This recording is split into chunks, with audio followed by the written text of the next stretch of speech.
3, 2, 1, adelante.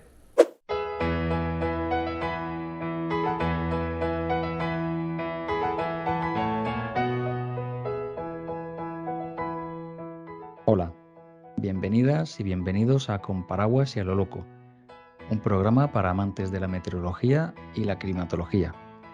Un programa en el que hablamos del tiempo, del clima y todo lo relacionado con ellas. Un programa en el que compartimos, charlamos, investigamos y descubrimos los porqués del tiempo. Un programa en el que hablamos de cambio climático y de climas pasados, de mapas, de bulos y, por supuesto, de demás temas relacionados con esta apasionante rama de la ciencia. Por supuesto, este programa se debe únicamente a los contertulios que participan en él y no depende de ninguna institución u organismo oficial. Las opiniones aquí vertidas pertenecen a aquellos y aquellas que las expresan y a nadie más. Puedes escucharnos en iVoox, en Con Paraguas y a lo Loco, y puedes vernos en YouTube, en el canal con el mismo nombre. Igualmente, si tienes cualquier sugerencia, opinión o deseas comentarnos algo, puedes hacerlo a la dirección de correo electrónico comparaguas@gmail.com. El comparaguas se escribe con N de noviembre. Y bien, vamos ya con la presentación de los contertulios de hoy. Desde Valencia está Aurelio Barranco, que es meteorólogo y que puedes encontrarlo en Twitter como @aurebaesp, todo junto, aurebaesp. ¿Qué tal, Aurelio? ¿Cómo estás? Pues nada, aquí estamos una noche más, aquí en la batalla de la meteorología y el conocimiento del aire. Y bueno, estoy con una jarra de agua, telefonipisador, es agua, lo juro, y me da la garganta y los pensamientos. Y contento de estar aquí. Muy bien. Y desde Teruel, Benito Fuentes, que soy yo, también meteorólogo. A mí me puedes encontrar en Twitter como @metbeni. Y por último, agradecer a Ricardo su colaboración en las sombras para la edición de las versiones en audio y en vídeo. Ricardo no sale nunca, pero si no fuera por él, este programa tampoco sería posible. Así que muchas gracias, Ricardo. Bueno, pues vamos a hablar un poquito de lo que es la circulación general. Vamos a hablar de la circulación general de la atmósfera y luego hablaremos de un poquito más, ¿vale? Antes que nada voy a compartir pantalla. Vamos allá. Para los que nos estén escuchando en la versión de iVoox, de audio, voy a intentar describir lo más fielmente posible de lo que aquí se va a tratar, y es de la circulación general de la atmósfera, es decir, cómo se mueven a gran escala y a grandes rasgos las masas de aire que conforman la atmósfera. Porque pensamos que el aire pues, es algo que está quieto y tal, y ni siquiera en una habitación el aire está en reposo, sino que está en continuo movimiento. De hecho, se dice eso de que el viento es aire en movimiento, ¿verdad? Y en efecto, el aire está en continuo movimiento. ¿Cuál es la fuente de este movimiento? Pues podríamos suponer, bueno, suponer no, a grandes rasgos son dos causas por las que el viento se mueve y existen las corrientes de aire, las borrascas, los anticiclones, etcétera. Uno de ellos es el desigual reparto de energía que hay en la atmósfera o en el planeta Tierra, porque como ya todos sabemos, nuestro planeta, que es esférico, en el ecuador recibe muchísima más energía que en los polos. Esto es así porque la luz incide perpendicularmente o casi perpendicularmente a la superficie en las latitudes intertropicales, en lo que viene a ser esa franja que hay entre el trópico de Cáncer y el trópico de Capricornio. De modo que esa franja recibe mucha más energía que los polos. En otras palabras, esa franja intertropical se calienta mucho más eh, que los polos y tiene una temperatura mayor. Como la atmósfera es muy equitativa y muy igualitaria, lo que va a hacer es repartir ese calor de allí donde sobra, es decir, de latitudes bajas a donde falta en latitudes altas. Y esto lo va a hacer moviendo masas de aire. Las masas de aire cálidas que hay junto al ecuador y cerca de él se van a mover hacia el polo norte y hacia el polo sur. Y viceversa. Las masas de aire frías que hay junto al polo norte, polo sur o en latitudes altas se van a mover hacia el ecuador y de este modo se van a crear una serie de células o de celdas de circulación. Por otro lado, hemos de tener en cuenta que el planeta Tierra tampoco es un planeta que esté en reposo, sino que se está moviendo. Vamos a tener en cuenta en este podcast, al menos en la parte que voy a exponer yo, solamente el movimiento de rotación terrestre. En principio vamos a obviar los demás movimientos. Sabemos que la Tierra gira sobre sí misma, dando una vuelta pues, aproximadamente cada 24 horas, y este giro, de este giro también participa la atmósfera. La atmósfera no es ajena a ella, es decir, la atmósfera también se está moviendo. Con lo cual, de la composición de estos movimientos latitudinales, como, como a lo largo del paralelo, ¿no? Con este giro, al final se van a crear una serie de remolinos que van a ser lo que conocemos como borrascas, anticiclones, se van a crear una serie de áreas de alta presión, baja presión, corrientes en chorro, zonas en las que el viento es más débil, sopla con menos fuerza, etcétera. No voy a poder entrar en mucho detalle porque si no nos extenderíamos hasta el infinito. Así que a grandes rasgos voy a explicar lo que, lo que esto significa.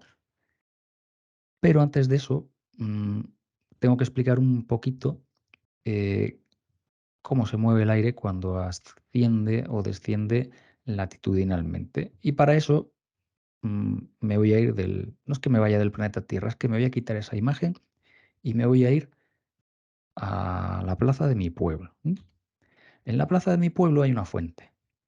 ¿Ya? Y en esa fuente, que es donde bebemos agua, sobre todo en verano, cuando hace calor o cuando se acerca el verano, pues hay una fuente el agua sale muy fresquita y a la gente le gusta dar vueltas a la fuente, ¿no? Porque ahí pues, das una vuelta, echas una moneda y pides un deseo y supuestamente se te concede. Y a mí me gusta mucho observar. Y me he fijado en una cosa y es lo siguiente. Yo, si me coloco junto a la fuente y le doy una vuelta pongamos, en 10 segundos, pues yo voy dando pasitos, rodeo esa fuente en 10 segundos. Y yo pensé un día, oye, ¿y si ese rodeo que yo hago en 10 segundos, ese giro que yo efectúo en 10 segundos, esa vuelta, la efectúo no junto a la fuente, sino en todo lo lejos que yo pueda de la fuente, es decir, bordeando la plaza? Yo voy a rodear la fuente, pero lo más lejos que pueda, desde el borde de la plaza, trazando una línea roja, por ejemplo. Vamos a imaginar que la primera línea que yo he trazado junto a la fuente era una línea azul, morada, más o menos azul, y ahora voy a suponer una línea roja que rodea también la fuente, pero desde su borde externo, ¿no? Desde el borde más externo a la plaza. Y con el requisito de que también debo tardar 10 segundos en rodear la fuente. ¿Qué ocurre? Que ahora voy a tener que ir corriendo, porque la longitud que yo voy a tener que recorrer, el espacio que yo voy a tener que recorrer, es bastante más grande que en el primer caso. En ambos casos, mi velocidad de giro es la misma, porque yo doy una vuelta completa en 10 segundos. Pero en el primer caso puedo ir muy despacito porque estoy junto a la fuente, y sin embargo, en el segundo caso, como estoy muy alejado de la fuente, recorro más espacio, con lo cual tengo que ir más rápido, tengo que ir corriendo, es que casi no me da tiempo, llego con la lengua afuera. Entonces aquí podemos distinguir dos tipos de velocidad. Uno sería la velocidad a la que yo estoy girando, mi velocidad de giro, es decir, una vuelta en 10 segundos, que en el primer caso y en el segundo es la misma. En ambos casos doy una vuelta en 10 segundos. Mi velocidad de giro o velocidad de ángulo, con la velocidad con la que yo recorro ángulos, es la misma. La voy a llamar velocidad angular. Pero, sin embargo, puedo distinguir otra velocidad y es la velocidad a la que yo tengo que correr o andar para efectuar ese giro. En el primer caso, la velocidad lineal, que se llama, con la que yo recorro esa línea azul que yo me había inventado en mi cabeza, en el primer caso, la velocidad lineal es muchísimo menor que en el segundo caso, en el que la velocidad lineal es muchísimo mayor. ¿Por qué? Porque en el segundo caso, la línea que yo tengo que dibujar mentalmente, mientras que corro, es mucho mayor. Entonces, aquí esto es clave para entender lo siguiente que voy a explicar. Y es que en el planeta Tierra podemos distinguir dos tipos de velocidades. La velocidad lineal, con la que yo dibujo una línea, y la velocidad angular, con la que yo giro. o recorro un cierto ángulo. En el caso del planeta Tierra, la velocidad angular en todos los puntos es la misma. En concreto, todos los puntos efectúan una vuelta en 24 horas, o, o que viene a ser en matemáticas, 2 pi radianes en 24 horas. Si no fuese así, la Tierra se partiría, porque unos puntos con respecto a otros se irían desacoplando, ¿no? Esto hay planetas en los que no sucede así, pero en el caso de la Tierra todo actúa como un sólido rígido, de modo que la velocidad, insisto, la velocidad de giro del planeta es la misma en todos los puntos, la velocidad angular es la misma. Sin embargo, no todos los puntos del planeta se encuentran a la misma distancia del eje de giro. Ya lo vimos en el programa anterior, si te acuerdas bien, Aurelio, cuando dibujaste esos trocitos, esas secciones, ¿no? Esos Sí. discos. Conforme Ujú. nos alejábamos del Ecuador, los discos eran más grandes, ¿no? El borde del disco estaba más alejado. En el Polo Norte en concreto yo estoy justo sobre el eje de giro y en el Polo Sur también, pero en el Ecuador estoy lo más lejos posible de ese giro. ¿Qué ocurre? Que la velocidad lineal en el ecuador va a ser muchísimo mayor que, por ejemplo, en un punto que esté relativamente cerca del eje de giro, por ejemplo, relativamente cerca del polo norte o el polo sur. En concreto, en el polo norte y en el polo sur, como están justo en el punto en el que está ese eje de giro, la velocidad lineal es cero.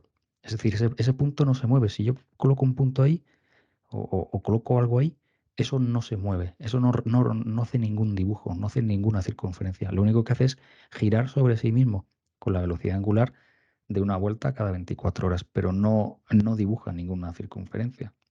A medida que yo me voy alejando, pongamos por ejemplo, que voy a Estocolmo, que está aproximadamente a 59 o a 60 grados de latitud norte, la velocidad ya es de 860 kilómetros por hora. Ya es una pasada. Pensemos que en Suecia, una persona que esté sentada, por ejemplo, grabando un podcast, realmente se está moviendo 860 kilómetros por hora. Si me voy a Valencia, que está a una latitud más o menos de unos 39 grados de la latitud norte, la velocidad ya es de 1270 kilómetros por hora. Si me voy a Santa Cruz de Tenerife, en las Islas Canarias, que está a una latitud de 28 grados, la velocidad es de 1470 kilómetros por hora. Y ya si me voy al Ecuador, que es el punto más alejado del eje de rotación terrestre, la velocidad es máxima y está en aproximadamente 1668 kilómetros por hora. Una pasada. Una persona que está en el Ecuador está realmente girando, moviéndose a 1668 kilómetros por hora. Quiero que nos quedemos un dato. Este 1668 y el que he dado en Tenerife, que estaba más o menos a una latitud de 30 grados, de 1470. Viene a ser más o menos una diferencia de 200 kilómetros por hora. ¿Vale? Entonces aquí ya sabemos que, al igual que en la plaza de mi pueblo o en la fuente de mi pueblo, los puntos más alejados del eje de giro tienen que ir más rápido linealmente para que su velocidad angular sea la misma, porque si no, insisto, el planeta se resquebrajaría o se partiría. Pues esto es crucial para lo que vamos a explicar ahora, ¿no? Para entender cómo se mueven las masas de aire. Ahora voy a suponer a dos amigos, ¿no? Vamos a poner un amigo A en el Polo Norte y un amigo B en el Ecuador. No sé, A, por ejemplo, pues de Aurelio, ¿no? Y B, pues de Benito, por ejemplo, ¿no? Entonces, Aurelio, que está justo en el Polo Norte, vamos a imaginarnos, ¿no? Aurelio, que está en el Polo Norte, que mira a sus pies y él verá, a cámara muy lenta, pero si pudiéramos acelerar el proceso, veríamos que Aurelio está girando, no se mueve, solamente está girando sobre sí mismo y se mueve desde el punto de vista de Aurelio en el sentido contrario a las agujas del reloj. Sin embargo, Benito está describiendo una circunferencia enorme, de unos 40.000 kilómetros aproximadamente. Benito se está moviendo pues, casi 1.700 kilómetros por hora. Y ahora, como a Aurelio y Benito les gusta jugar, dice Aurelio, Benito, te voy a tirarte una piedra, ¿vale? Cógela. Y entonces llega Aurelio y con una fuerza descomunal lanza hacia el Ecuador en línea recta una piedra. Esa piedra se va moviendo, pues no sé, a la velocidad que sea y pongamos que tarda 4 o 5 horas en llegar al ecuador. Es decir, una velocidad bastante alta. Eso viene a ser, no sé, unos 1500 kilómetros por hora, no lo sé, pero una velocidad muy alta. Esa piedra se desplaza en línea recta hacia el ecuador y uno podría pensar, bueno, pues a las 5 horas llega Benito y coge esa pelota, la captura, pero hemos de pensar que Benito se está moviendo hacia el este, porque se está moviendo el planeta hacia el este a unos 1700 kilómetros por hora. Y la piedra, cuando fue lanzada, lo único que hacía era moverse hacia el sur, hacia el ecuador, porque lo único que hacía era girar sobre sí misma esa pelota, perdón, la piedra. La piedra no tenía ningún movimiento ni hacia el este ni hacia el oeste. Solamente tiene un movimiento que es en línea recta hacia el sur. ¿Qué ocurre? Que a las 5 horas, el punto donde teóricamente estaba Benito, pues ahí ya no está Benito. La Tierra ha girado y está pues más o menos en mitad del Atlántico. De modo que al final la piedra acaba cayendo en el Atlántico. Si nos imaginamos ese movimiento desde el punto de vista de Aurelio, todo parecería como que la piedra se ha ido desplazando conforme se desplazaba hacia el ecuador, se ha ido desviando, desviando, desviando hacia la derecha. Entonces Aurelio dirá, uy, aquí hay una fuerza o una aceleración que ha movido la piedra hacia mi derecha, hacia la derecha de la trayectoria de la piedra. Pero simplemente el hecho de que la Tierra se está moviendo. Vamos a suponer ahora que llega Benito y dice, "No, bueno, pues ahora voy a lanzarte yo la piedra a ti, Aurelio, y pues vamos a hacer otra vez el mismo proceso". Y entonces llega Benito y lanza con mucha fuerza en línea recta una piedra hacia el polo norte. Ahora hemos de tener en cuenta una cosa, que Benito se está moviendo hacia el este a unos 1700 kilómetros por hora y la piedra que estaba en el suelo, la piedra cuando está en la mano de Benito, se está moviendo también a 1700 kilómetros por hora hacia el este. De modo que cuando la piedra es lanzada hacia el norte, el- el- la piedra se está moviendo por un lado hacia el norte a la velocidad que le haya puesto Benito y por otro lado se está moviendo hacia el este a 1700 kilómetros por hora.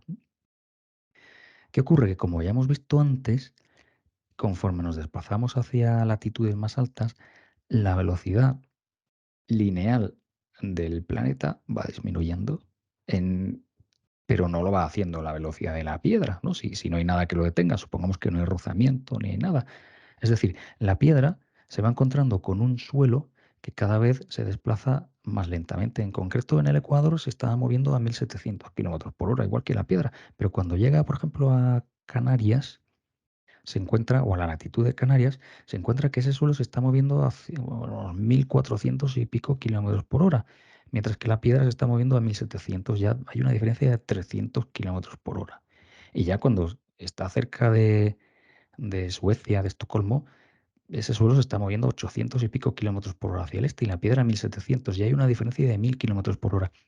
Es decir, la piedra tiene una velocidad hacia el este que es 1000 kilómetros por hora mayor que en la del suelo. Es decir, la piedra va adelantando al suelo. O en otras palabras, según la perspectiva de Benito, la piedra se desplaza hacia el norte en dirección a Aurelio y también hacia el este. De modo que al final no acaba en las manos de Aurelio, sino que acaba aproximadamente en Siberia, esa piedra. Es decir, la piedra se ha ido desviando también hacia el este en su movimiento, hacia la derecha de su trayectoria, con lo cual Benito infiere que hay algo, una fuerza, una aceleración, que es la que está moviendo la piedra hacia la derecha. En realidad sabemos que es el giro terrestre, el giro del planeta, el que está haciendo todo eso. Pero bajo la perspectiva de Benito y Aurelio, cualquier cosa que yo lance, poco a poco se va a ir desviando hacia la derecha de su trayectoria.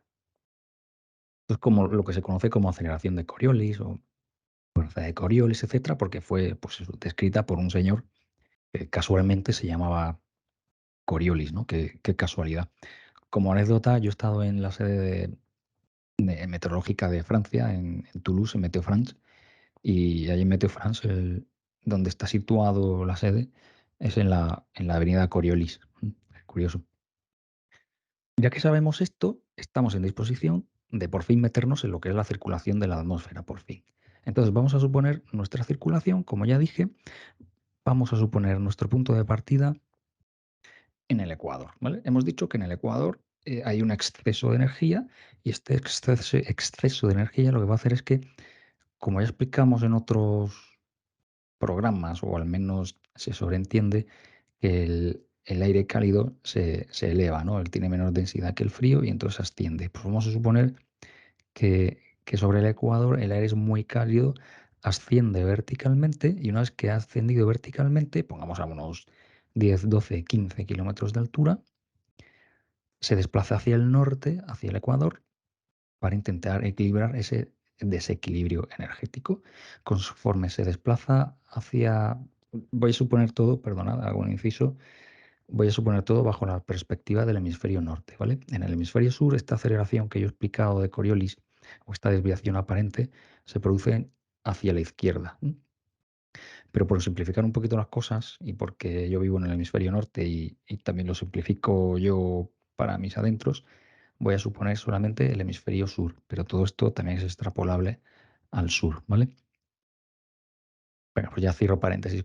Conforme esa masa de aire se va desplazando en altura hacia el norte, no solo se va desplazando hacia el norte, sino que se va desviando también hacia el este, por lo que acabo de describir hace medio minuto, ¿no?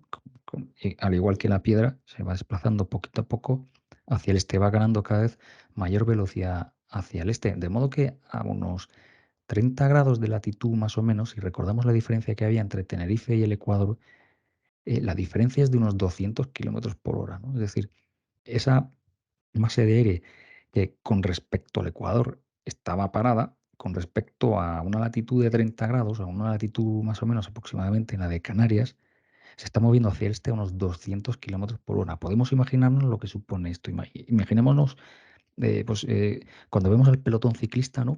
El pelotón ciclista va, cuando va, pues eso, en pelotón, van todos muy apretaditos y van todos a la misma velocidad.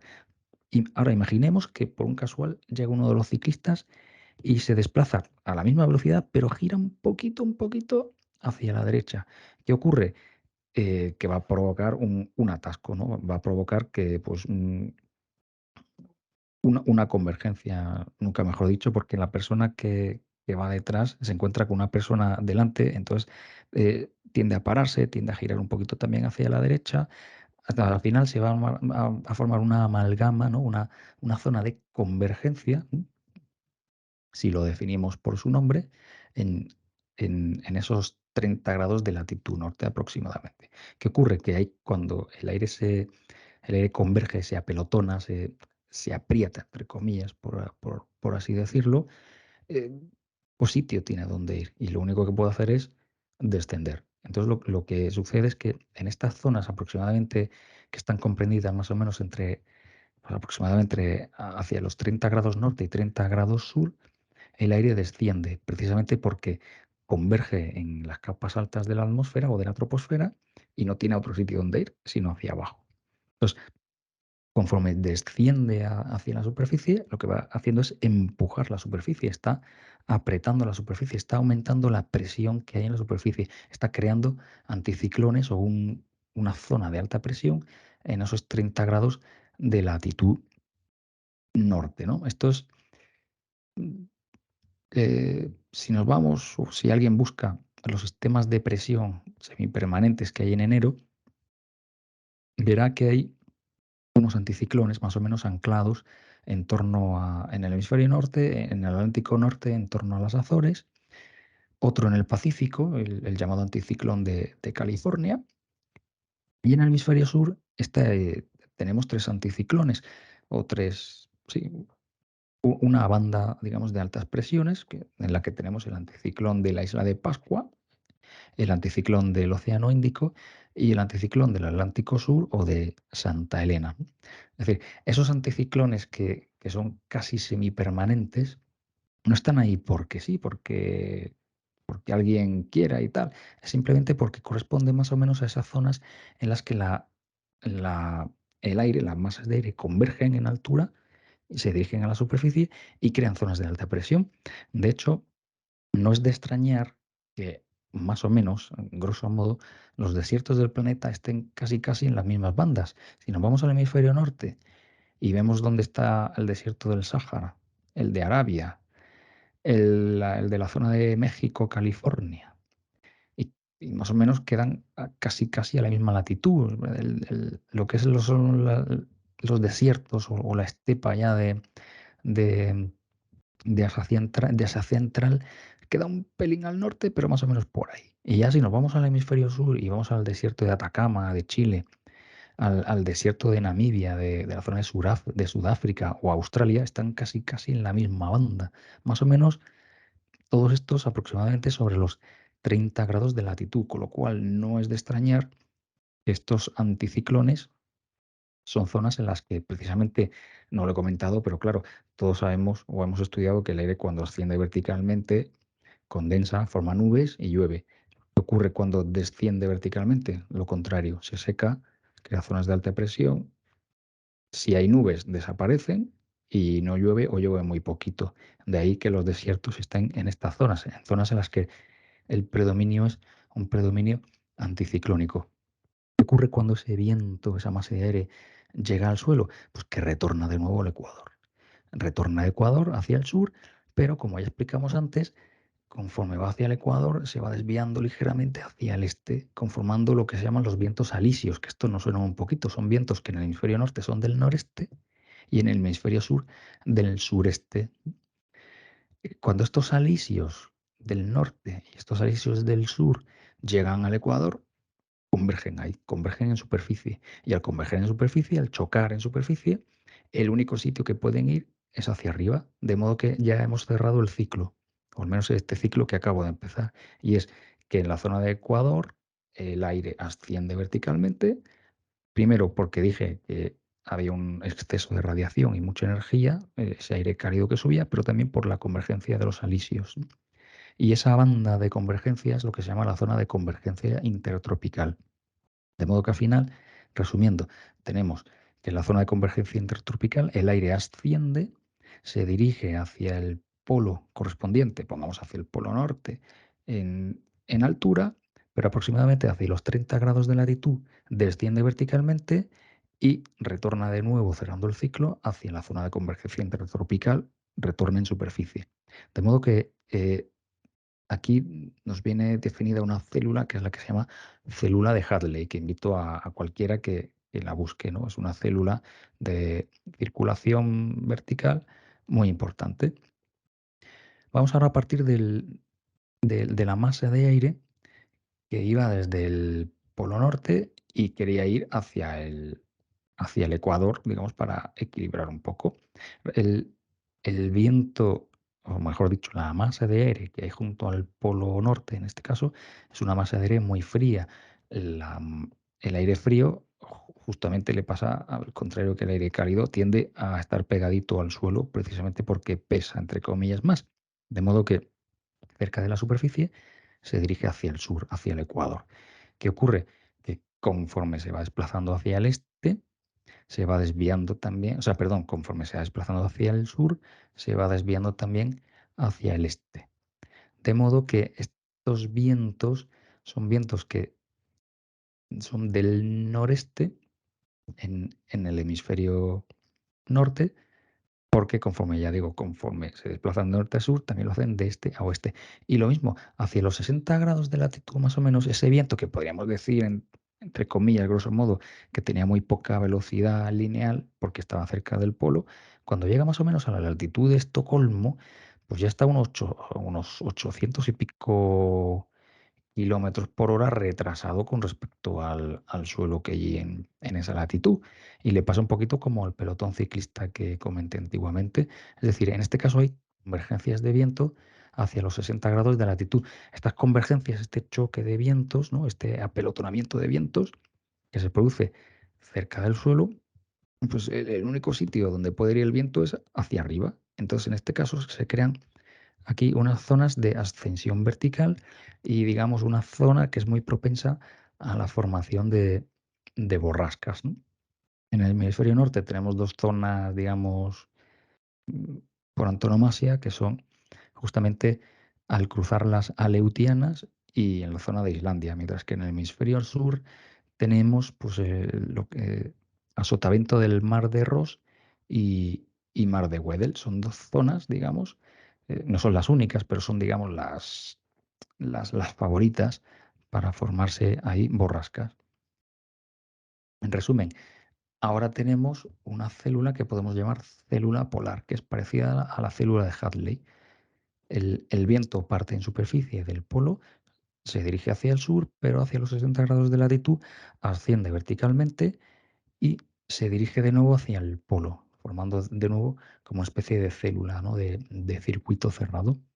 ¿Qué ocurre entre medias, entre la célula de Hadley y la célula polar? Pues ocurre que ahí el viento son vientos que van de oeste a este. Y en este caso se forma otra célula que se llama célula de Ferrel, eh, en la cual pues, el viento en superficie va de sur a norte y en altura va de norte a sur para, para cerrar un poquito el ciclo, ¿vale? Eso es, digamos, a grosso modo lo que pasaría a grandes rasgos. Como ya he dicho, esas zonas que hay, ese cinturón que yo dije que se formaba de altas presiones, es un cinturón ideal. ¿Por qué? Porque hemos de tener en cuenta que también tenemos la, digamos, el papel que juega la orografía, el terreno, ¿no? Y es que, por ejemplo, no es lo mismo un anticiclón que se forme sobre el mar que un anticiclón se forme o se genere sobre tierra.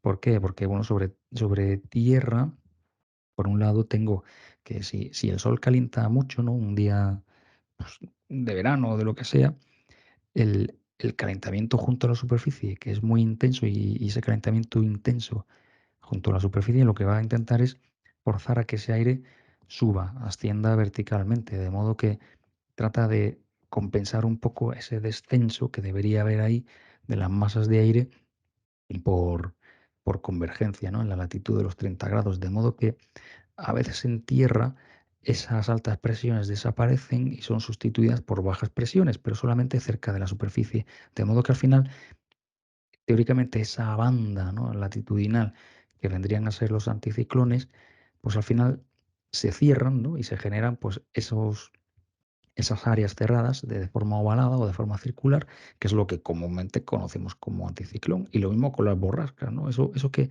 a priori debería ser una franja de baja presión, al final se cierra sobre sí misma y acaba convirtiéndose en lo que comúnmente llamamos borrasca, ¿no? Pongamos que el aire que parte de un anticiclón, no sé, vámonos por ejemplo al anticiclón de las Azores y queremos que vamos a colocar una particulita de ahí y sabemos que, si no lo sabemos, lo digo ya, el aire tiende a salir de las zonas de alta presión e ir a las zonas con baja presión, ¿no? Es como nos pasa a todos, cuando nos sentimos presionados queremos ir a una zona donde estemos menos presionados, ¿no? Pues con el aire pasa lo mismo. ¿Qué ocurre en un anticiclón? Pongamos que ese aire, como ya he dicho, cuando de ese anticiclón, cuando el aire del anticiclón, ¿no? O el aire que se encuentra, o la partícula que se encuentra y que se va hacia el sur, se va desviando hacia el este, pues conformando los alisios. Y conforme, o mejor dicho, si esa, no todo ese aire, ¿no? que llega hasta la superficie eh, se va en forma de alisio, sino que cierta parte, quizá una minoría, pero hay algo que se va hacia el norte y también se va desviando. Es decir, si yo voy haciendo el juego de, de los movimientos, resulta que el aire en un anticiclón circula en el hemisferio norte en el sentido de las agujas del reloj, mientras que en una borrasca sucede lo contrario. El aire gira alrededor de una borrasca en el sentido contrario a las agujas del reloj. Y esto es por lo que comenté hace un momento, ¿no? Por esa aceleración, esa fuerza de Coriolis. Mientras que en el hemisferio sur sucede justamente lo contrario. El giro en un anticiclón es en sentido contrario a las agujas del reloj, mientras que en una borrasca es en el sentido de las agujas del reloj. Poco más voy a comentar sobre esto porque ya digo, en realidad creo que, bueno, tampoco quiero alargarme mucho más. Más o menos esto es a grandes rasgos cómo circulan las masas de aire y poco más. Bueno, quizá comentar que realmente cuando el viento sale del Ecuador, ¿no? Y parte del Ecuador y va hacia el norte o hacia el sur, realmente esa desviación no es tanto por Coriolis, sino por conservación del momento angular, ¿no? Lo que comentabas tú la semana pasada. Pero bueno, tampoco vamos a entrar en más tecnicismos. Simplemente pensar eso, que una partícula de aire que se mueve se desplaza hacia la derecha de su trayectoria en el hemisferio norte y hacia el sur en el ecuador. Y que al final, pues eso, tenemos dos zonas de baja presión, que sería junto al ecuador y junto más o menos al paralelo 60, y otras dos zonas de alta presión, que serían pues estos anticiclones que están situados más o menos en la latitud 30, y otras zonas de alta presión que están situadas sobre los polos. Bueno, y poco más, poco más. Ya así que si quieres, pues ya entraremos otro día en más detalles sobre la circulación, etcétera, al menos lo que Ujú. es la parte atmosférica. Yo la verdad que la presentación la he visto muy, muy ilustrativa. Explica todo de una forma muy gráfica, incluso yo creo que escuchando la gente se va a quedar porque, por ejemplo, el efecto Coriolis siempre suele ser un poco farragoso de entender, ¿no? A la gente, bueno, a mí en su vida también me parecía algo un poco abstracto, ¿no? Y, y cuando lo has comentado me he acordado de cuando uno se va de viaje al Ecuador y le dicen lo típico de ponte al norte del Ecuador a 1 metro y tira al agua y gira hacia un lado, ¿no? Y ponte al sur 1 metro en un agua de 1 litro. Eso, bueno, eso tiene pinta de ser un poco truco de magia, ¿no? Sí, Realmente. sí, sí. De hecho, si alguien se va al blog de AEMET y busca, creo que es con este título, ¿giran todos los remolinos del hemisferio norte en el mismo sentido? Verá que la respuesta es que no. De hecho, creo que es curioso porque se puede comentar en algún programa, podemos comentar eso. Poner contraejemplos de lo contrario. Y precisamente el Ujú, por qué no. De hecho, yo acabo de poner ahora un ejemplo a gran escala muy evidente, y es que en el hemisferio norte hay remolinos que giran en el sentido de las agujas del reloj, como son los anticiclones, y otros que giran justamente en el sentido contrario, como son las borrascas. Y en el ujú, sur sucede lo mismo. Hay claro, remolinos que giran en un sentido y que giran en otro. claro, que solamente con eso ya derribado. Sí, Sí.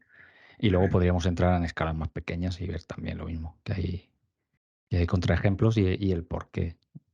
vale, Pero ya digo, eso queda fuera del programa de hoy. Pero bueno, me lo apunto. vale. Coges el guante. Sí, sí. Bueno, la convección es un tipo de transporte de calor y es un transporte de calor por medio del movimiento de un fluido. Por ejemplo, cuando calentamos el agua de una cacerola, el agua entra en contacto con la base de la cacerola y entonces este agua asciende al calentarse, mientras que el agua de la superficie, que está arriba, que está, digamos, más fría, desciende por los lados ocupando el lado que deja el agua que estaba. Esto al final es un poquito lo comentado por Benito, ¿no? Todos sabemos que lo que está calentado por un foco caliente pues tiende a ascender debido a esa ganancia de temperatura, pues se produce una pérdida de densidad y como es menos denso que lo que tiene arriba, pues tiende a flotar con respecto a lo que tiene arriba y se produce pues un movimiento vertical según el cual se transfiere pues energía en este caso, ¿no? ¿Por qué se produce la convección? Pues generalmente podríamos decir que es debido a la inestabilidad en la estratificación de las capas. Imaginemos, por ejemplo, como tenemos aquí dibujado, una serie de capas, unas encima de otras, como si fuera un pastel, diferentes densidades, densidad 1, densidad 2, densidad 3, densidad 4. Y bueno, pues tenemos que estas densidades tienen un valor diferente conforme vamos moviéndonos en la vertical. Si, por ejemplo, tengo que la capa de abajo tiene una mayor densidad que la capa 2 y esta a su vez mayor que la capa 3 y esta a su vez mayor que la capa 4, lo que tenemos es una estabilidad, es decir, está todo como ordenado, de manera que pues no es necesario que haya ningún movimiento vertical para proceder al equilibrio, que es como si tenemos, por ejemplo, pues, una capa de hierro, encima una capa de agua, encima una capa de aceite y encima una capa de espuma, por ejemplo, ¿no? No hace falta, todo se queda directamente como está. En cambio, si, aunque sea muy elemental, ¿no? Entender esto, ¿no? Si tenemos que no ocurre eso, sino que, por ejemplo, la capa de la densidad 1 es más ligera que la 2 y la 2 que la 3 y la 3 que la 4, pues se va a producir movimientos verticales porque hay una inestabilidad. Entonces, podríamos decir así, a modo de resumen, que los movimientos verticales no se van a dar cuando haya estabilidad, es decir, cuando haya una estratificación estable, Es decir, cuando lo más denso esté debajo y lo más ligero esté arriba, y los movimientos verticales se darán, es decir, la convección, en este caso, se darán cuando hay inestabilidad, es decir, cuando la estratificación sea inestable y tengamos pues, lo más ligero abajo y lo más denso arriba.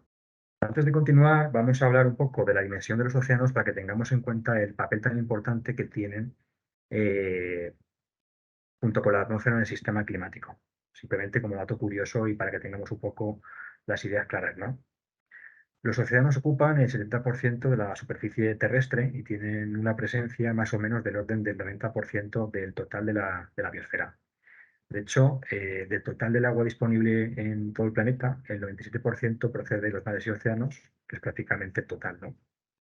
Para que hagamos una comparativa con la parte terrestre, mencionar que el 11% de la superficie terrestre, solamente el 11% está por encima de los 2.000 metros, mientras que en el caso del mar, el 75%, es decir, tres cuartas partes, está entre 3.000 y 6.000 metros. Además, sabemos que hay zonas con profundidades mayores. Por ejemplo, la zona de la Fosa de las Marianas pues, tienen profundidades por encima de los 11.000 metros, ¿no? Bueno, creo que son casi 11.000 metros. Entonces, con ello nos podemos imaginar de la enorme cantidad de agua que hay en los océanos, ¿no?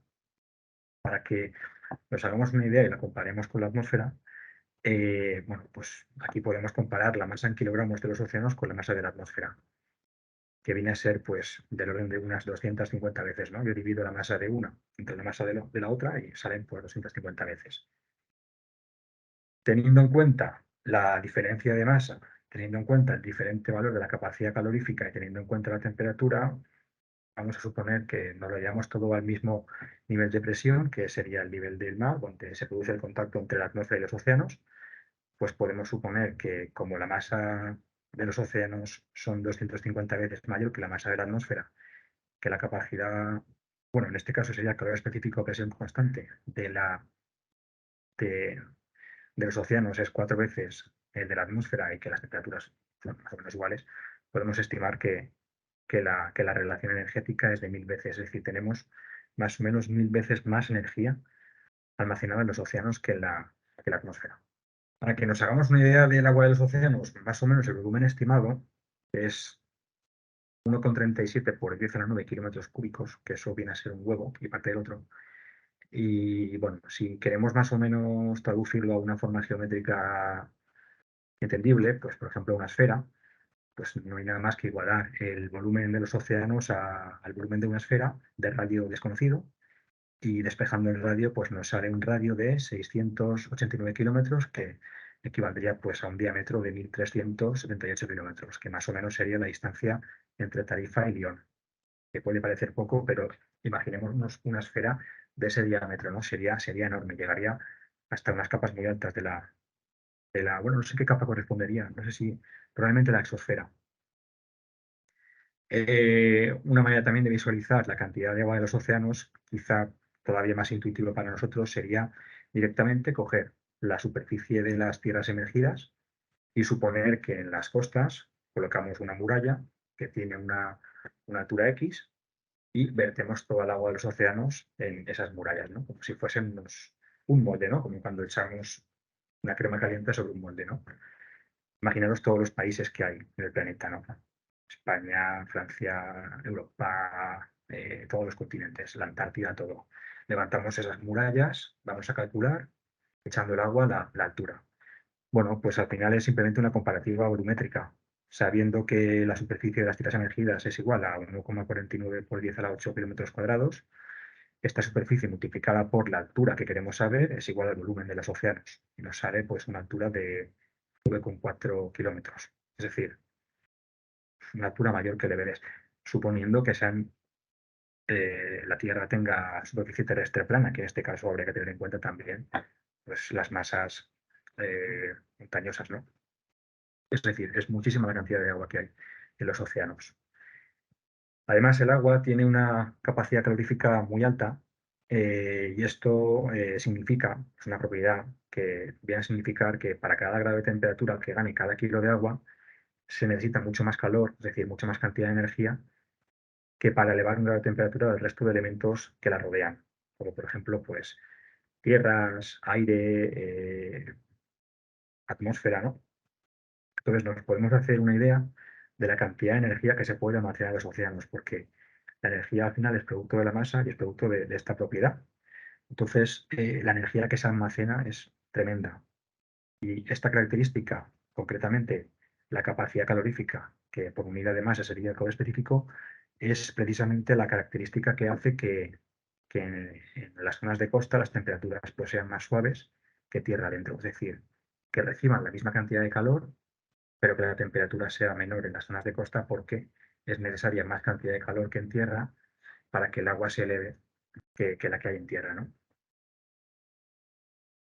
Bueno, vamos a seguir y vamos a hablar un poco de la distribución vertical del océano en diferentes capas. Como he comentado, los océanos son el almacén más importante del sistema climático de energía y las interacciones con la atmósfera en términos de energía son muy, muy importantes. Los flujos de energía entran y salen de los océanos hacia los continentes o hacia la atmósfera, siendo las corrientes oceánicas precisamente, de las que hablaremos a continuación, el mecanismo de distribución de esa energía que está almacenada en los océanos. Las corrientes son consecuencias de diferentes causas, como por ejemplo la rotación terrestre, los desequilibrios térmicos en la superficie según la latitud, los gradientes de densidad, que son al final diferencias de temperatura, la acción del viento, la fricción entre las capas del agua, que es un medio continuo, etc. Para empezar, bueno, pues la sección vertical tendríamos, en términos de temperatura, pues vamos a simplificar tres capas, ¿no? Tendríamos por un lado una capa superficial que está térmicamente mezclada, es decir, que vamos a decir que es más o menos uniforme en cuanto a temperatura, y esta mezcla pues es debida principalmente a la acción del viento en superficie y al transporte de calor a lo largo de su profundidad, lo cual da lugar a una serie de movimientos ascendentes y descendentes de convección. Luego tenemos una capa inmediatamente inferior a esta, por debajo de unos cientos de metros, que también tendría un espesor de unos cientos de metros, que se llama termoclina, en la que según la profundidad la temperatura disminuye y la densidad aumenta hasta un valor fijo. Como podemos ver aquí, esta capa estaba más o menos homogénea en términos de densidad y temperatura, pero aquí la termoclina ya parece como que la densidad va aumentando y la temperatura va disminuyendo, ¿no? Progresivamente. Va evolucionando la densidad y va aumentando, es decir, va disminuyendo la temperatura hasta un valor que se mantiene fijo. Es, por tanto, una capa estable debido a que esta densidad aumenta con la profundidad. Entonces, hilándolo con la anterior, es una capa en la que no se producen movimientos verticales. Como he comentado, hay estabilidad y, por tanto, se inhibe el movimiento vertical y, por tanto, se inhibe también el transporte de calor de las capas superficiales en contacto con el viento a las capas de debajo. Es decir, estas capas y estas capas más o menos están desconectadas, más o menos. Luego no están así, pero bueno. El espesor de esta capa, en la que aumenta la densidad con la profundidad hasta un valor fijo, varía en función de la época del año. De esta manera, en épocas frías, en las que se enfría la superficie del mar, pues el espesor de la termoclina tenderá a desaparecer, ya que presentará una menor diferencia térmica entre su tope, es decir, la parte de arriba, y su base. Es decir, si en invierno, por ejemplo, la temperatura de esta capa disminuye, pues esta pendiente va a ser más pequeña y esta capa va a ser una capa menos acentuada. Se puede decir que es una capa más o menos estacional, o por lo menos la potencia de esta tiene un carácter marcado estacional. Y luego la capa que está debajo de la termoclina es una capa profunda, fría y densa, en la que los movimientos son debidos a variaciones en la densidad, que se traduce en temperatura. Es decir, cuando digo densidad me refiero a temperatura. Es como, digamos, una relación muy estrecha, ¿no? De esta manera separamos pues, dos tipos de corrientes que, como he comentado, son las que distribuyen la energía y el calor en los océanos. Tendríamos, por un lado, las corrientes superficiales, que son corrientes movidas por la acción del viento en la superficie de los océanos, y luego las corrientes profundas, que son movidas por cambios en la densidad de zonas profundas, densidad del agua en zonas profundas. Corrientes superficiales, bueno, pues el viento es el elemento primario, perdón, que impulsa estas corrientes oceánicas. La influencia de la atmósfera sobre el océano se traduce principalmente en el movimiento de las aguas superficiales, es decir, la formación de olas y de corrientes. De esta manera, la circulación general atmosférica, que ha comentado Benito, está considerada como la causa principal de las corrientes oceánicas en superficie, como podemos confirmar si observamos la similitud que existe entre la distribución de las corrientes oceánicas en el globo y los sistemas atmosféricos de presión y viento que ha comentado Benito. Podemos verlo aquí. Este sería el patrón más o menos de la circulación atmosférica superficial en julio. Y luego este sería pues el patrón de las corrientes oceánicas superficiales, donde tendríamos pues un gran parecido, sobre todo en las zonas subtropicales, ¿no? Entre los anticiclones subtropicales que ha comentado Benito y pues las corrientes en las latitudes subtropicales. De hecho, se producen los llamados giros subtropicales, que son giros al final que están cerrados y están separados por hemisferios de los océanos de latitudes subtropicales, ¿no? Y como podéis ver, pues bueno, son circulaciones cerradas que recorren pues, la zona ecuatorial de este a oeste, al igual que ocurre con los alisios, y en las latitudes un poquito más altas, pues ya según el origen, pues pueden comportar como corrientes frías o corrientes cálidas. Comenzando un poco por las corrientes superficiales cálidas, comenzamos con las corrientes generadas por los vientos alisios al norte y al sur del Ecuador, respectivamente, al igual que los alisios y debido a la poca intensidad de la fuerza de Coriolis en el Ecuador. Estas corrientes pues, son corrientes que se desplazan de este a oeste. Una rama iría hacia el norte del Ecuador, una rama viajaría por el norte del Ecuador y otra rama viajaría por el sur del Ecuador, ambas hacia el este. La del norte del Ecuador sería la corriente que marco aquí, la norecuatorial, y la del sur es la subecuatorial. Cuando llegan al lado oeste del océano, no les queda otra que girar hacia los polos, ya que se topan con tierra. Y de esta manera pues, se desplazan a altitudes más frías y, por lo tanto, como vienen de zonas ecuatoriales, se comportan como corrientes cálidas. Estas corrientes las encontramos en las zonas occidentales de los océanos y se las conoce como las corrientes de fachada occidental.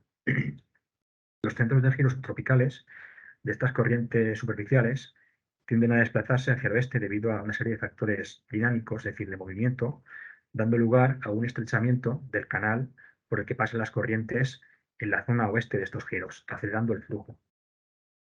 Como podemos ver aquí, estos centros de giro están desplazados hacia el oeste por esta intensificación occidental. Es por ello que las corrientes cálidas en estas zonas del oeste del giro son rápidas y caudalosas. Para que nos hagamos una idea, utilizando una medida de caudal, que es el Sverdrup, SV, que es el millón de metros cúbicos por segundo, pues tendríamos, por ejemplo, que el Amazonas tiene 0,2 Sverdrups, pero algunas corrientes cálidas pueden llegar a transportar caudales puntualmente de más de 50 Sverdrups.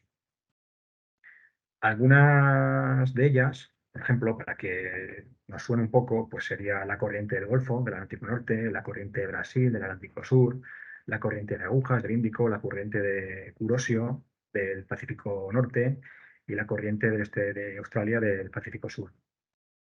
Todos conocemos la famosa corriente del Golfo, que se encuentra al este de la costa este de Estados Unidos. Y es famosa por traer calor a Europa, permitiendo inviernos más moderados que en zonas de latitudes semejantes en Norteamérica.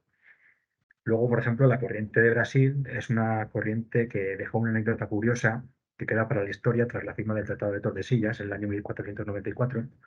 Es esta corriente que viene por aquí, que viene justo al este de la costa de Brasil. Y el rollo es que en esa época Brasil todavía no estaba descubierto.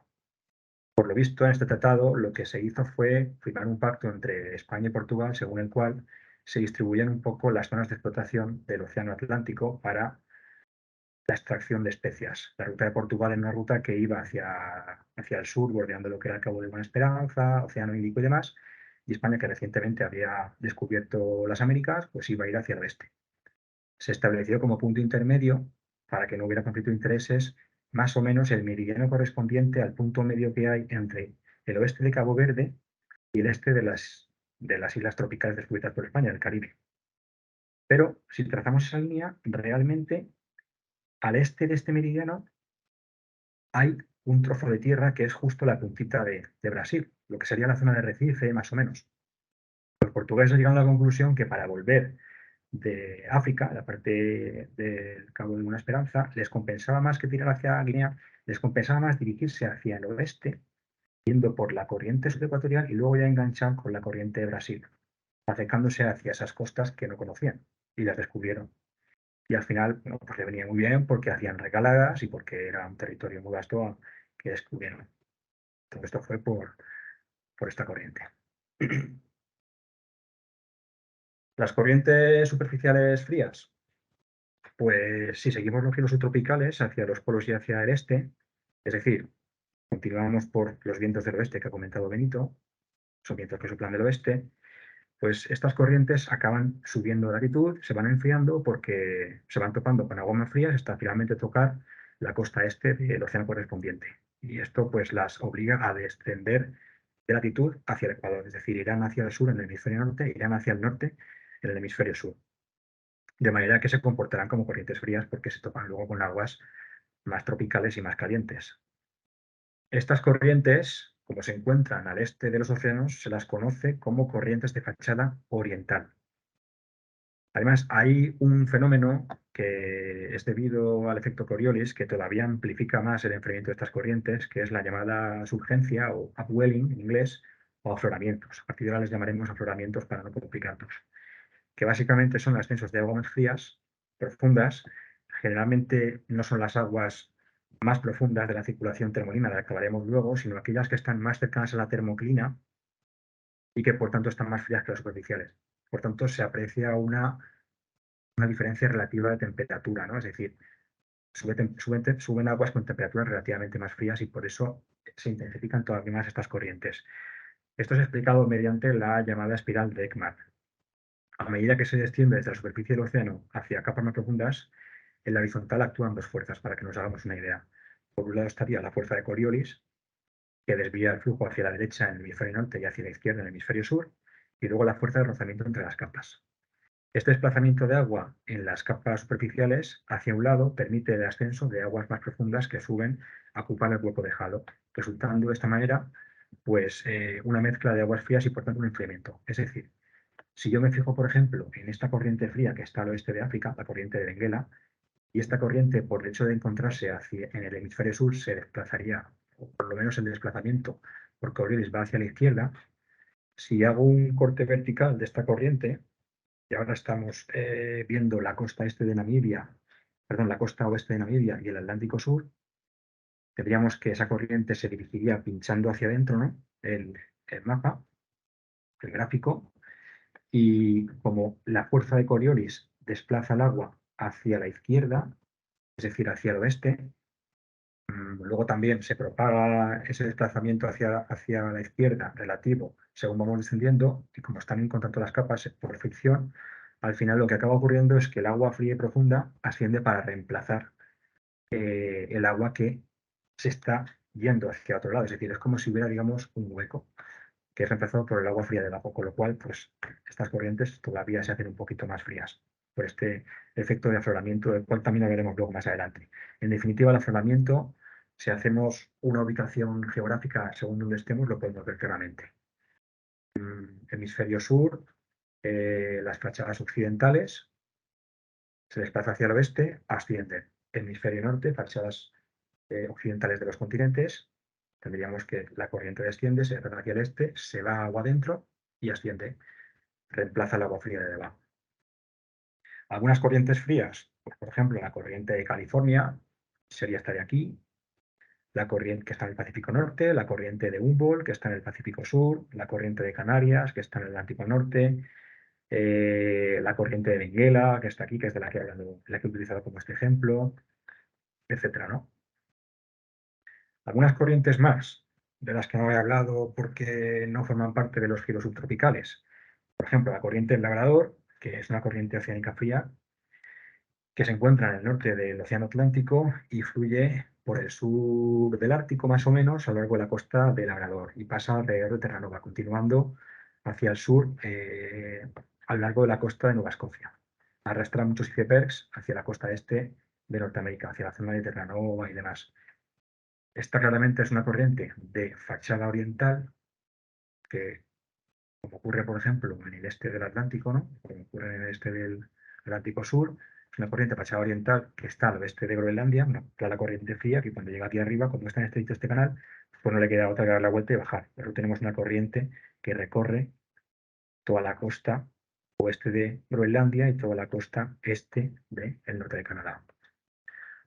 Otra corriente también bastante única es la corriente circumpolar antártica, que tiene mucha amiga y tampoco quiero hablar mucho de ella porque tiene mucha amiga, pero bueno, para que tengamos una primera aproximación, es una corriente relativamente fría del oeste, sobre los entre 50 y 60 grados sur, que rodea la Antártida, y bueno, es una corriente que se comporta como una barrera, como un cinturón que corta la entrada de las aguas frías de las aguas cálidas a la Antártida.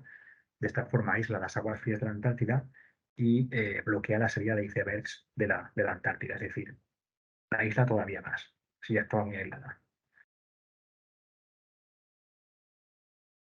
Bien, ya hemos hablado de las corrientes superficiales que son debidas a la acción del viento y que tienen una alta semejanza con la circulación general atmosférica.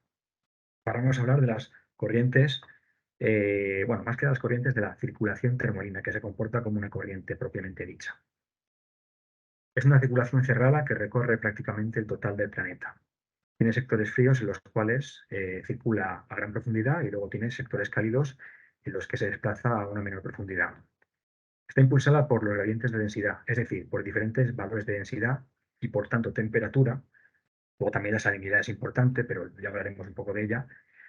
Diferentes valores de densidad tanto en la horizontal como en la vertical en todos los océanos del planeta, que son debidos a estas variables. Transporta una enorme cantidad de calor y la distribuye por todo el globo, por lo que su impacto es bastante grande. Sin embargo, es una corriente de lento desplazamiento. Es una corriente que completa el circuito en un tiempo del orden de cientos de años. La circulación termolina como sistema dinámico, básicamente, aquí hago hincapié porque es un sistema que está en constante circulación porque lo que hace es constantemente buscar el equilibrio de densidad. Pero para que esto se dé constantemente tiene que haber una diferencia de densidad que alimente este sistema dinámico. Si no, de lo contrario se detendría una vez que ha alcanzado el equilibrio y ya pues quedaría como algo en reposo.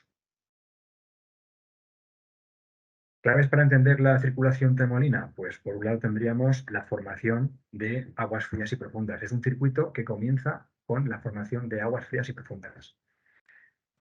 Estas aguas frías y profundas se forman por el hundimiento de estas aguas por densidad y se produce de esta manera el inicio de la circulación. La zona principal es el Atlántico Norte, ya que presenta un mayor caudal de hundimiento. De hecho, en esta zona, la altura del nivel del mar está aproximadamente 1 metro más baja que la equivalente en latitud del Pacífico. Las aguas que se forman de esta región son las North Atlantic Deep Waters, serían las NADW que he puesto aquí. En diferentes puntos de las costas antárticas, al sur, también se forman aguas profundas, incluso mucho más densas que las anteriores, que son las Antarctic Bottom Waters, las ABW, que se extienden lentamente hacia el norte en el fondo de los océanos. No en profundidad, sino en el fondo directamente porque son más densas. Y bueno, se van desplazando. ¿Por qué la principal formación de aguas frías y profundas está en el Atlántico Norte? Porque ocurren condiciones para que la densidad en esas zonas sea alta. Hay 3 factores. Por un lado, hay una evaporación de aguas superficiales debido al viento y una evaporación, y esta evaporación al final se produce por un aumento de la salinidad. Produce un aumento de la salinidad, por tanto, aumenta la densidad. ¿Por qué hay una evaporación debido al viento en el Atlántico Norte? Pues porque es una zona muy expuesta al viento debido a que, como ha comentado Benito, es una zona donde nacen muchas borrascas.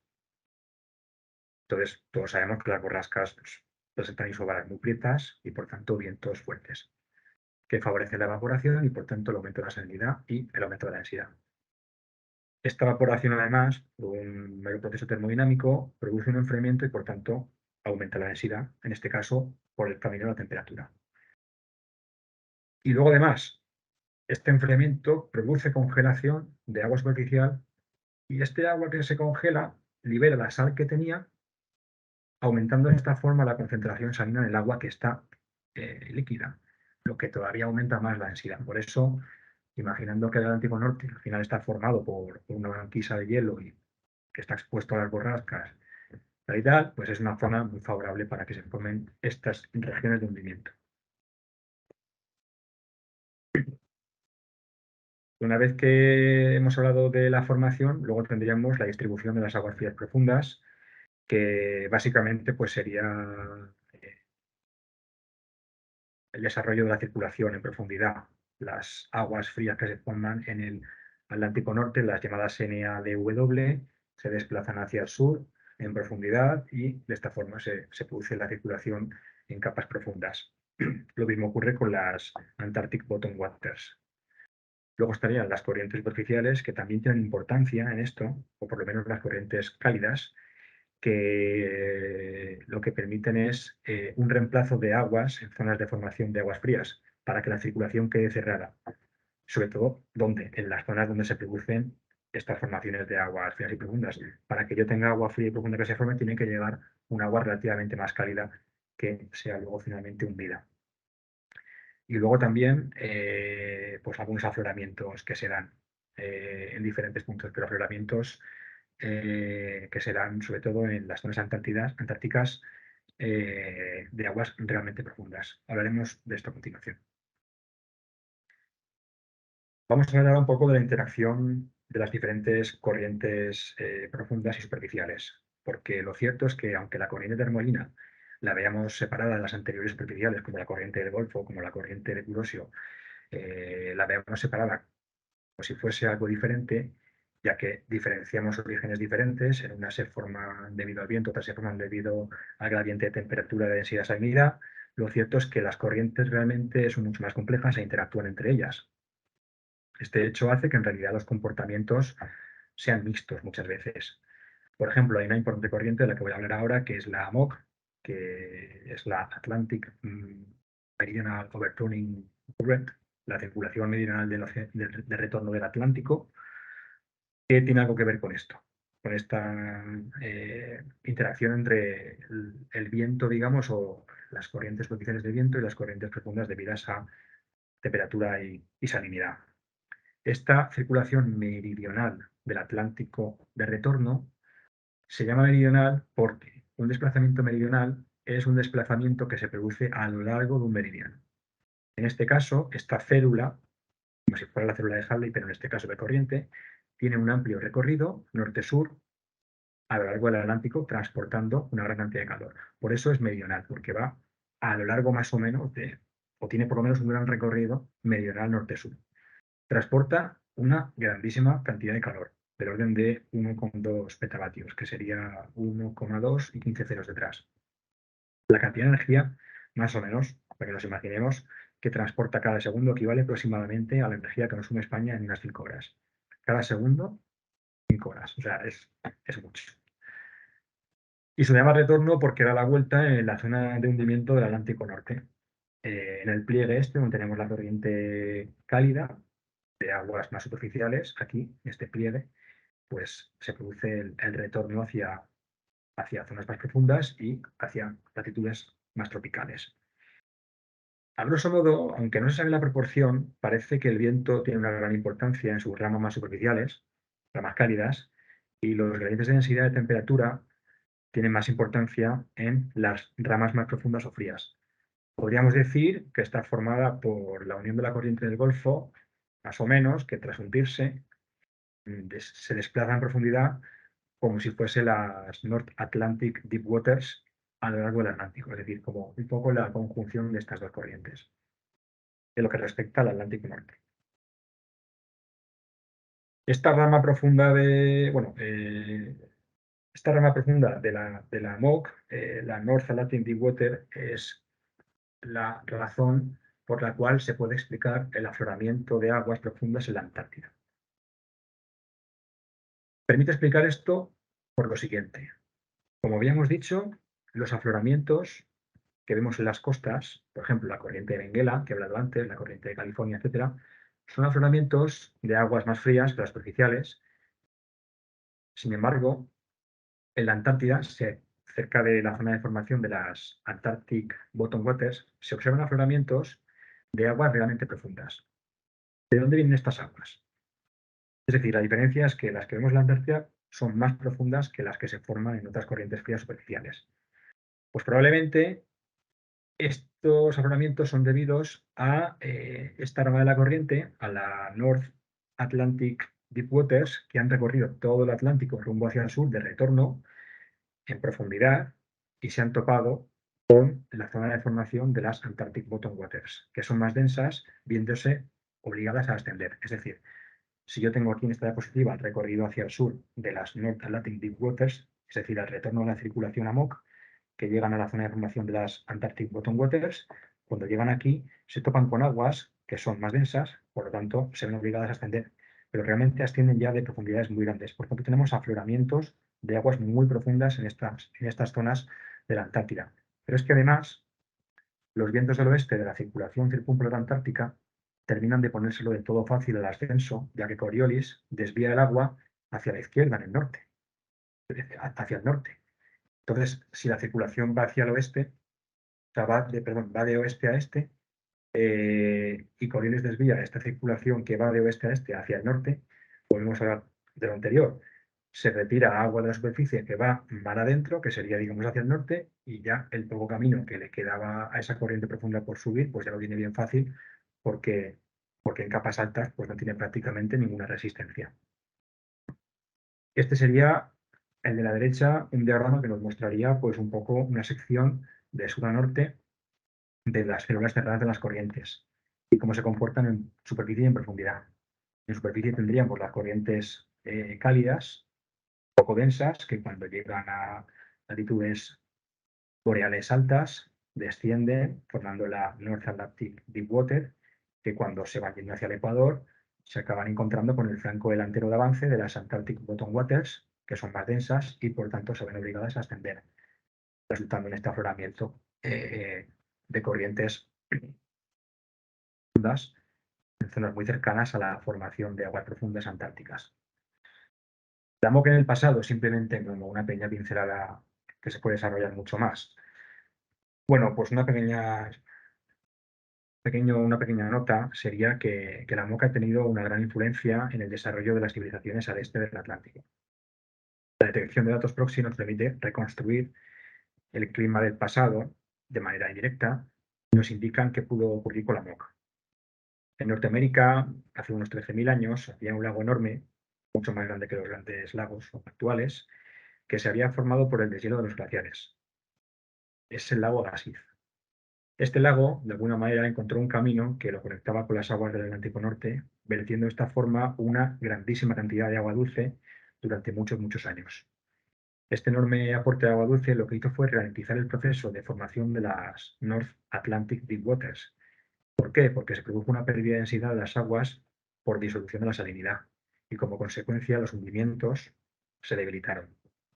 Las aguas cálidas procedentes del sur ya no eran tan ligeras en comparación con las aguas que se hundían en el Atlántico Norte y de esta manera estas aguas cálidas no flotaban tanto, dando lugar a un enfriamiento en Europa y en Europa y en el Oriente Medio. Este periodo de frío que afectó a esta parte del mundo y que duró más o menos unos 1200 años se conoce como Young Dryas y su impacto en términos de sequía pues, fue muy grande en las civilizaciones de la época, sobre todo en la media luna fértil, que son los territorios de las cuencas de los ríos Tigris y Éufrates, y luego la zona del Líbano, Israel, Palestina, Jordania. Esto, por ejemplo, pudo propiciar el salto a la agricultura. Cuando terminó el Young Dryas, comenzó el Holoceno, que es la época actual. O sea, para que tengamos una idea, el Young Dryas supuso un cambio de época, para que veamos lo importante que fue. Aunque no afectó a todo el globo, esta zona sí que se vio muy afectada, la zona de Europa y Oriente Medio. En diferentes momentos, en los últimos 60.000 años, grandes cantidades de icebergs también se desprendieron de los glaciares, afectando de una manera parecida a lo anterior, causando también un debilitamiento de la circulación AMOC y un enfriamiento del Atlántico Norte, pero con un impacto no tan grande. Estos eventos de enfriamiento, conocidos como eventos Heinrich, fueron seguidos por eventos de calentamiento llamados eventos de Dansgaard-Oeschger. En los eventos de Dansgaard-Oeschger de calentamiento, las temperaturas de Groenlandia aumentaron en más de 8 grados y se cree que esto se produjo por un desplazamiento al norte de la zona de formación de aguas profundas. Es decir, que al estar desplazada hacia el norte, la zona de formación de aguas profundas en los eventos de Dansgaard-Oeschger, ya no estar, por ejemplo, al sur de Islandia, sino al norte de Islandia, pues esto lo que produjo fue un mayor alcance de las ramas cálidas de la corriente AMOC y como consecuencia, pues produjo un debilitamiento, o mejor dicho, un derretimiento de los caquetes polares del Ártico. Y bueno, eso sería más o menos unas pinceladas al tema de las corrientes. Genial, genial. Me ha gustado la comparación esa que has hecho al principio, la de energía que hay presente en los océanos y en la atmósfera, para que nos hagamos una idea 1000 veces más. Tremendo, ¿eh? Sí, sí, sí. De hecho, todo el calor extra que estamos, digamos, almacenando debido al calentamiento global actual, dicen Ujú. que, pues, que el 90% lo está absorbiendo el océano, afortunadamente. Afortunadamente. Sí. Sí, tiene De hecho, hay, una. Sí, sí, sí, perdona, hay un sí. artículo muy interesante en la revista de la Asociación Meteorológica Española Ujú, que también se ha llevado al blog de la EMET, que habla de qué hubiera pasado, por ejemplo, si en nuestro planeta, en lugar de la profundidad media que has comentado de los océanos, hubiese ujú, una profundidad, por ejemplo, 10 veces menor, que la profundidad media fuese de 1000 metros solamente. ujú. Pues es claro, eso significaría que la capacidad, digamos, de almacenamiento de calor de los océanos sería muchísimo menor. Entonces tendríamos que hace 2 siglos, cuando comenzó la revolución industrial, pues hubiesen empezado a emitir cantidades ya nada desdeñables de dióxido de carbono y tal. Pero claro, en nuestro mundo actual, pues parte de ese calor que digamos que se fue generando extra, pues lo absorbían los océanos, pero en un océano que fuese de como 10 veces más pequeño, el calentamiento atmosférico sería muchísimo mayor, hasta el punto de que el calentamiento global que se produciría en ese supuesto mundo sería tan, tan, tan intenso que es que no les daría tiempo ni siquiera a saber qué es lo que está pasando. En cuestión de décadas, su planeta se hubiese calentado tanto, tanto, tanto, que se hubieran extinguido en cuestión de décadas sin ni siquiera saber lo que hubiera pasado, porque todavía no estaban con la modernización necesaria ni la investigación necesaria Claro, suficiente para saberlo, ¿no? Es, claro, es curioso, ¿no? Gracias a eso, pues todavía podemos contarlo, ¿no? claro. El no saber en ese momento la respuesta del océano, de los océanos a la absorción de energía, ¿no? En ese momento habría sido pues más súbito, ¿no? Por la menor cantidad de masa, ¿no? Y por tanto menor cantidad de almacenamiento. Y, y aún así tiene mucha energía en el océano para absorber energía y para mostrar ese comportamiento luego, pero al ser 10 veces menos habría sido, claro, mucho más acelerado.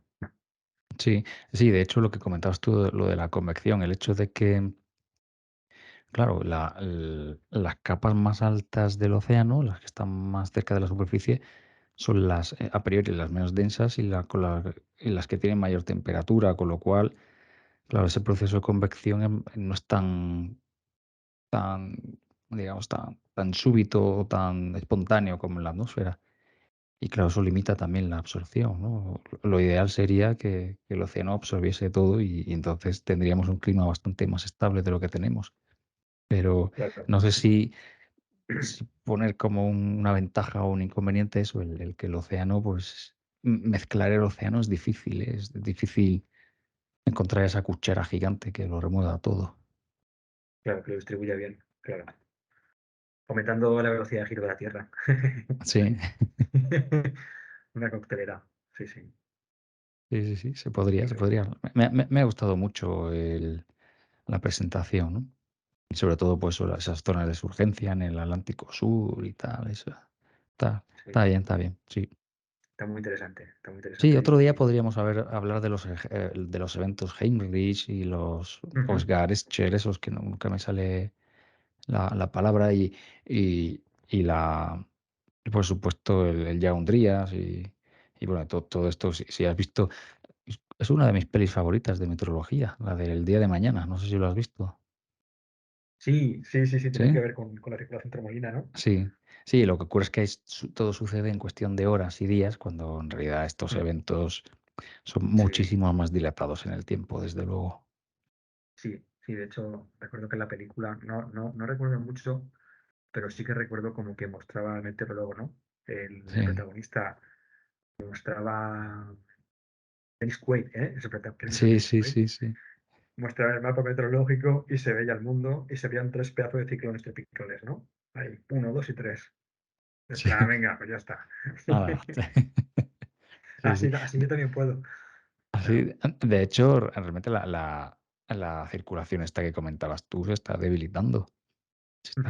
Se está ya debilitando y de hecho se está debilitando más rápido de lo que se pensaba.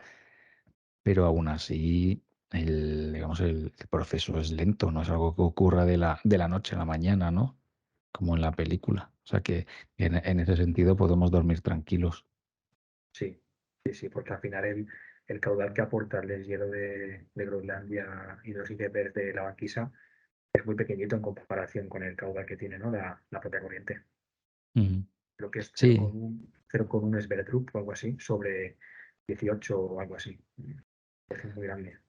sí, de hecho, no sé en qué podcast escuché el otro día que el proceso, digamos, que está ocurriendo ahora de fusión del hielo de Groenlandia, etcétera, aun con todo es bastante lento comparado con ese, digamos, esa descarga del lago Agassiz que se produjo Ah, hace 10.000 y pico años. O sea que aun con todo el proceso que estamos viviendo actualmente, si lo pusiésemos a rápida y tal, y lo comparásemos con con el John Dryas, es un proceso mucho más lento el de ahora. sí, que aquello tuvo que ser tremendo. No recuerdo la superficie que tenía ese lago, pero mm, a lo mejor una aventura decir, pero a lo mejor un cuarto de Canadá, una cosa así, ¿no? Ujú. Buah, qué pasada. Alguna cosa así. Lo puedo buscar, a ver, pero algo así.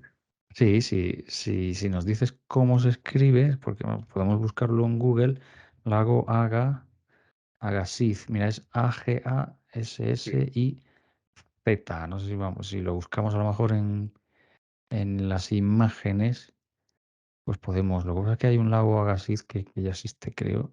No lo sé. sí. Mm, Según leo aquí en Wikipedia, el momento de alcanzar su máxima extensión pudo llegar a cubrir tanto como 440.000 kilómetros cuadrados. Pues Eh, eso es casi lo de España. España tiene medio millón de kilómetros cuadrados, 504.000 más o menos. O sea que estaríamos hablando del tamaño de España aproximadamente, que de repente encuentra una salida, ¿no? Me parece que era a través del río San Lorenzo y hace, bueno, pues ahora. Supongo que, no sé, en cuestión de meses o años, o pocas décadas, eso se acabaría. lo que yo no sé, he estado investigando y tal, y sí que es cierto que la temperatura del Atlántico Norte disminuye y demás, debido a este aporte de aguas más dulces, pero lo que no tengo claro es si se llegó a detener la circulación termolina. O sea, debilitarla se debilitó mucho, pero tanto como detenerse, eso ya no lo tengo tan claro. Eso no lo sé. O eso, o que las zonas digamos, de Deformación, formación estuvieran desplazadas más al sur, quizá. Ya me, pues sacado me, me material. pierdo un poco porque ya no me acuerdo. He leído, eso son cosas, lo de la AMOC o AMOC, que nunca sé cómo se pronuncia, es algo que se me olvida siempre. Lo leo y se me olvida. No sé por Sí, qué. Sí.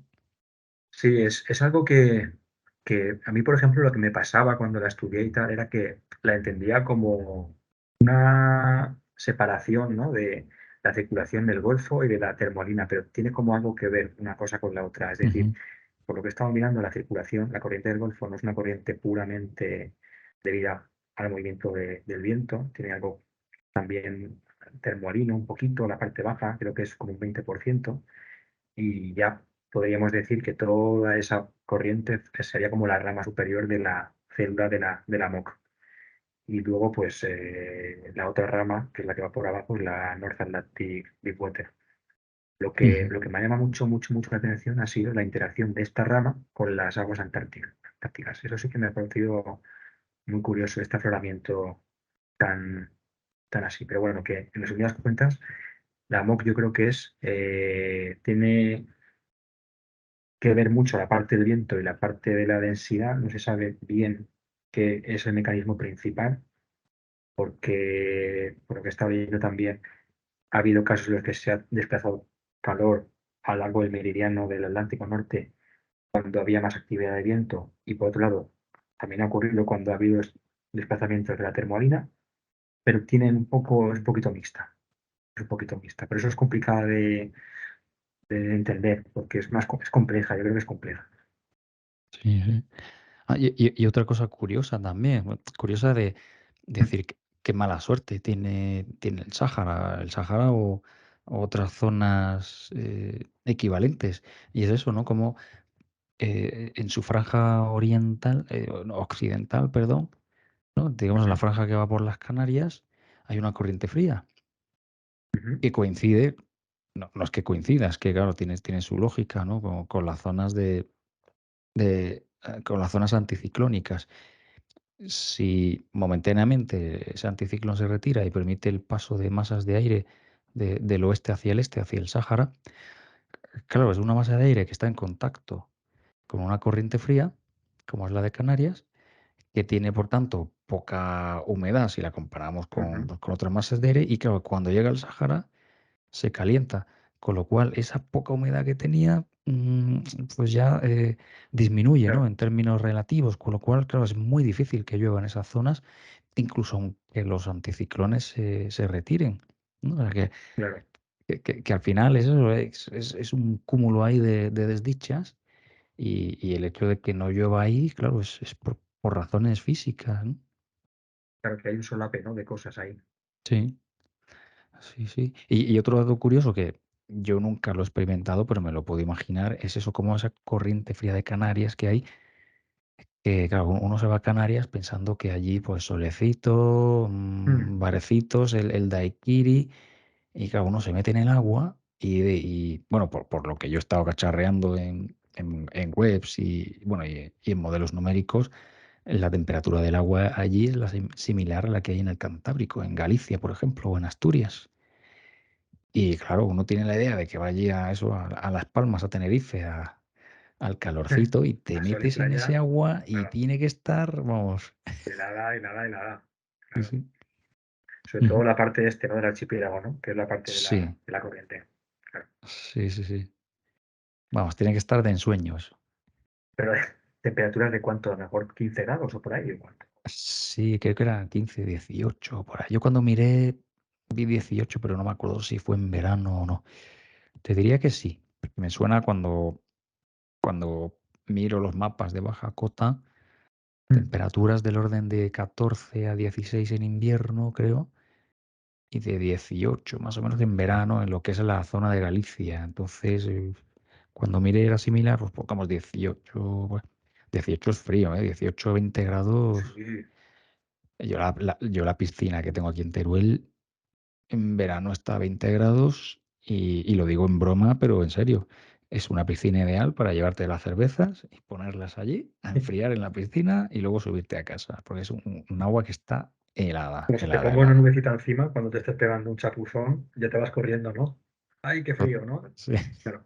Bueno, igual hasta calienta el agua de la piscina. Sí, sí, a mí el Sí, agua bueno, del Caribe o la que hay en Valencia me parece fría. Así que bañarme en estas corrientes frías tiene que ser ya, vamos, bueno, el- un sin vivir.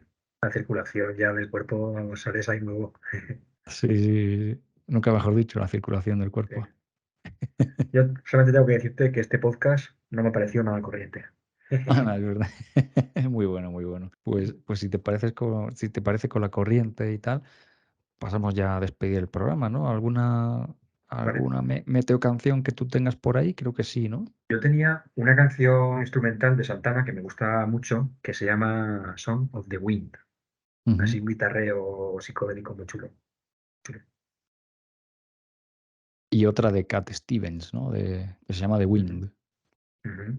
Muy chula, también muy chula, así como muy bonita y muy recomendable también para días así de lluvia. Sí, sí, Sí, sí, sí, muy se, bonita.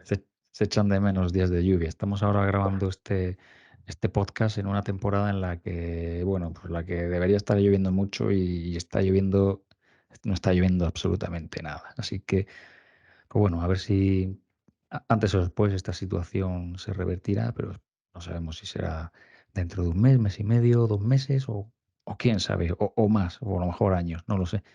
En todo caso, pues sí, la verdad es que se echa en falta, ¿no? Un poquito de lluvia, y escuchar este tipo de canciones que pegan mucho. Cerramos ya con el refrán, que dice: tarde de arcos, mañana de arcos. ¿Qué significado tiene eso? Tarde de arcos, mañana de arcos.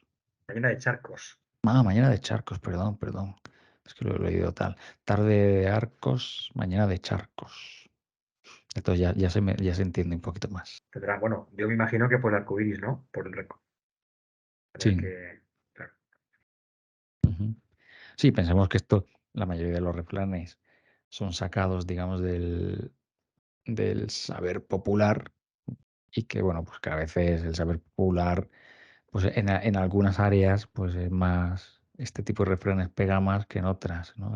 Hay ciertas áreas y épocas en las que este tipo de refranes sí pueden ir muy bien al dedillo, pero otras a lo mejor en las que, bueno, tomárselo como una anécdota, porque bueno, yo conozco ese refrán que dice agosto frío en el rostro y digo, no sé dónde. Bueno, sí, en ¿Dónde? Argentina a lo mejor. En Argentina. Sí, pero desde luego en Sevilla, en Córdoba o en cualquier sitio de la península, pues ya En la nevera, poquito a ya poco. está. No. A lo mejor hace 500 años, pues no te digo que no, en determinadas zonas, pero desde luego aquí, ni siquiera en Nada. Teruel, ¿eh? Ni siquiera, ni siquiera. Ni siquiera. Hay que buscarlo fuera, el frío en verano. Sí, sí, sí. Bueno, pues vamos despidiendo entonces ya de esto. Vale. Un abrazo y nos vemos en el siguiente programa, ¿vale? Un abrazo a todos y ha estado muy bien y seguiremos sacando ideillas. Nos vemos Venga, en el siguiente programa. hasta luego. Hasta luego.